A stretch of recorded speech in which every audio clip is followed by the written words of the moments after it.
morning, or depending on when you're watching this, good afternoon, good evening, or good night. My name's Ross, and as always told, out of Voice of Radio. So today we need to go and take a look at which set you should be looking at investing in, figuratively or literally, in the Pokémon TCG. Because of course we have just had the release about a week ago of Temporal Forces. Good news set, second Paradox set, cool set.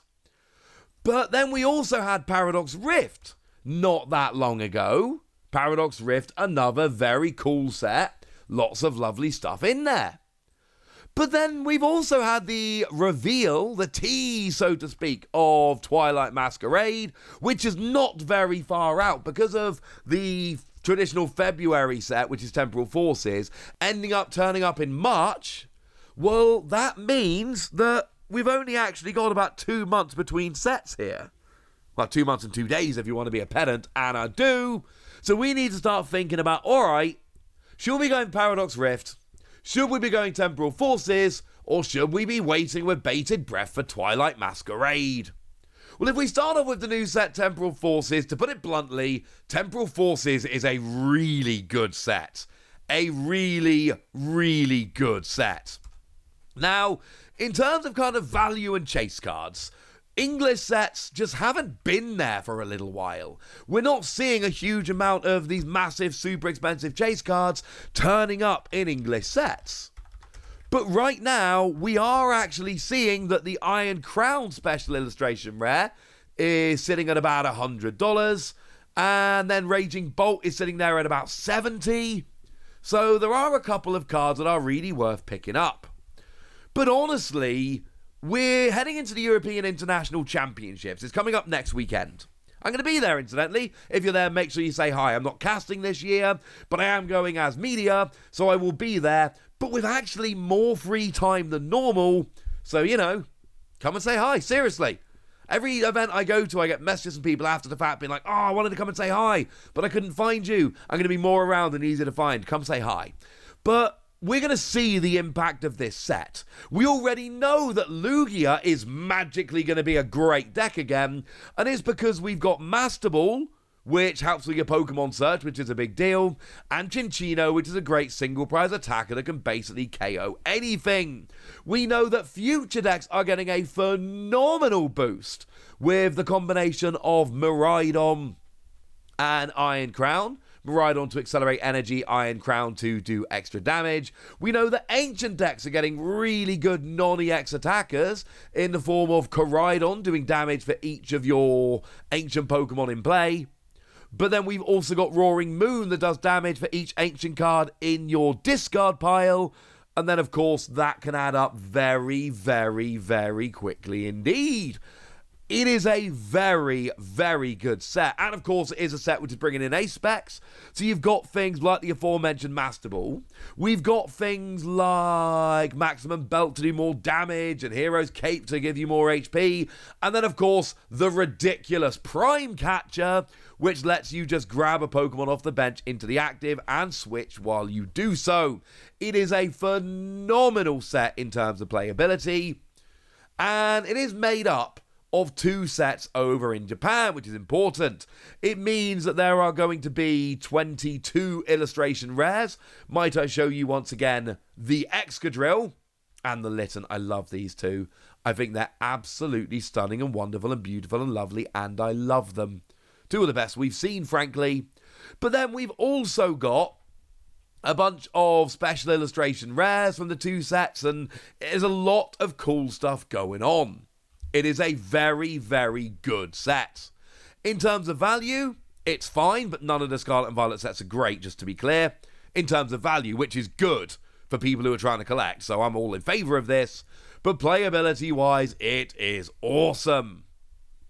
Is it better than the recently released Paradox Rift? And the answer is, I'm not sure.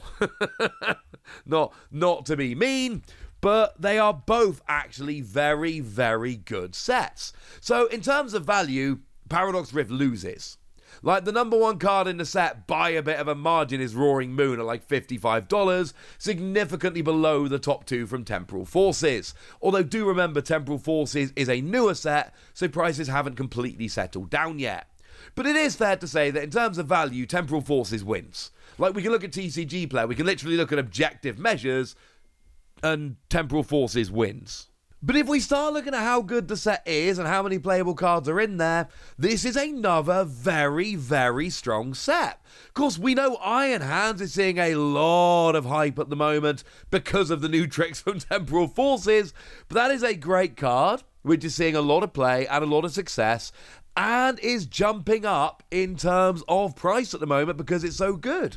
We know that Golden Go is a legitimate deck that we saw in the final of a regional level event over in Europe, which was, that against Chen Pao in the final of a regionals is still something that's getting me, and I love it. We know that Roaring Moon is great. We know that Iron Valiant is great.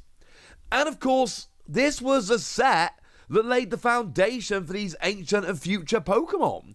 Because, we've got all these things like Earthen Vessel, like Professor Sada's Vitality, and so on and so forth. A lot of these cards that came around and proved to be very, very good cards.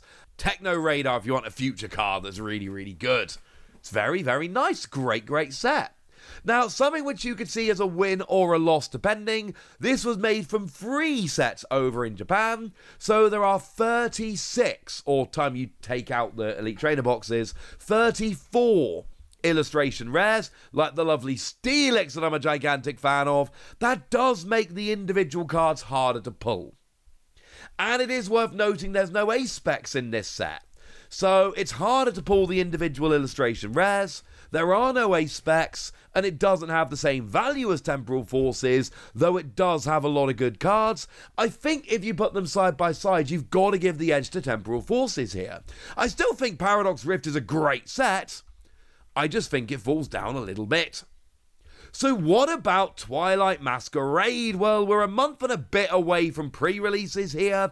There's still quite a bit we don't know about the set. We know that it is a mashing together of 2 Japanese sets, that being Crimson Haze and Mask of Change, and we know everything about Crimson Haze. That set is out in Japan, we know everything. Mask of Change, we don't know a huge amount. We know that it is going to be bringing in Ogerpon for the first time. It is a proper job. Like, the whole Twilight Masquerade thing is just a proper job Teal Mask set. It is just all of that stuff from Teal Mask, Pokemon, characters, all sorts. So we know that we're going to be having your Teal Mask Ogerpon that accelerates energy and draws cards, and then we've got a bunch of other Ogerpon, and then we've got an item card to switch between them, and that's pretty cool. But Mask of Change, we really don't know a huge amount about. Could end up being an amazing set, could not. But when it comes to Crimson Haze, we basically know everything. We know ace specs are back, and we know that Unfair Stamp is, well, forgive the pun, but completely unfair. We know that Blood Moon Ursaluna is going to be a very nice, interesting card. We know that we've got that wonderful pairing of Perrin and Hisuian Growlithe that are, lovely alternate art and special illustration rare and just absolutely beautiful. We know that because it's made up of 2 sets, it's going to have the same number of illustration rares as Temporal Forces, making them slightly easier to pull than Paradox Rift. We know that they are going to have ace specs to be pulled, although not Prime Catcher, so from an ace spec standpoint, the set is going to be a little bit less. And we know what all of the chase cards are from the Crimson Haze half. But I'm going to be honest with you. They're not amazing. Like, the Perrin I just showed you clearly is amazing. No argument there. But it's not a set which is really brimming with phenomenal secret rares. Outside of the Perrin, we've got Alana, which is awesome. And that is about it. Now, we still don't know everything from Mask of Change, so there could be some, I'm going to go there, change that we need to talk about later. But really, Temporal Forces seems very, very similar to Twilight Masquerade. They've both got the same number of cards, special cards, illustration rares, etc., because they're pulled from 2 Japanese sets. Technically, there's only 1 Elite Trainer Box promo in Twilight Masquerade, so there's actually 1 more illustration rare in the set. I think we can look past that for a moment. They've both got ace specs, but at the moment, Temporal Forces is a known quantity. We know there's an amazing ace spec in there. We know there's some really good special illustration rare Pokemon. We know how good the cards are. Twilight Masquerade, we've seen half of it, and the half we've seen is a bit weaker than Temporal Forces in terms of great cards, chase cards, etc. We don't know everything, and it could absolutely change, but when I make these videos, I don't like to just give it all out and sit on the fence. I like to declare a winner, and with a bit of a caveat. I think the winner here has to be Temporal Forces. But we have not seen half of Twilight Masquerade, and that could change everything. So there we go. There's my conclusion. And now it's over to you guys. Tell me what you think about all of this. Tell me which of these things you're excited about. Tell me which set you would choose out of the 3. Go nuts in the comment section, but be nice. And then make sure you like this video, subscribe to this channel, follow me on Twitter at @TheWasi.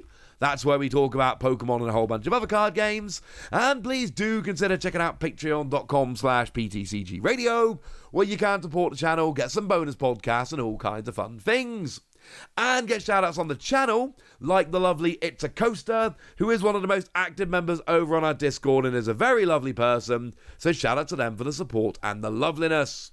But by far the most important thing as always, look after yourselves till next time, would ya? Thank you very much for watching. My name's Ross, and you've been watching PTCG Radio.